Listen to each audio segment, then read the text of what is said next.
Nice to meet you.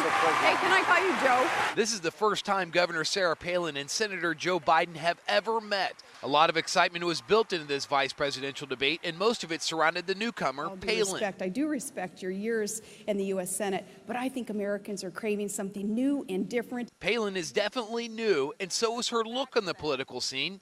Dressed fashionably in a knee-length skirt, the Alaska governor used language to paint a picture of herself as a regular American. That's where the Main Streeters like me. It's so obvious that I'm a Washington outsider. Biden repeatedly attached John McCain to President George W. Bush, but Palin fought back by distancing her campaign from Bush. I haven't heard how his policy is going to be different on Iran than George Bush's. I haven't heard how his policy is going to be different with Israel than George Bush's. I haven't heard how his policy in Afghanistan is going to be different than George Bush's. There have been huge blunders in the war. There have been huge blunders throughout this administration, as there are with every administration. But for a ticket that wants to talk about change and looking into the future, there's just too much finger pointing backwards to ever make us believe that that's where you're going. Analysts said that Biden had to be careful not to attack Palin too hard, and he didn't. The senator even showed an emotional side. The notion that somehow, because I'm a man, I don't know what it's like to raise two kids alone.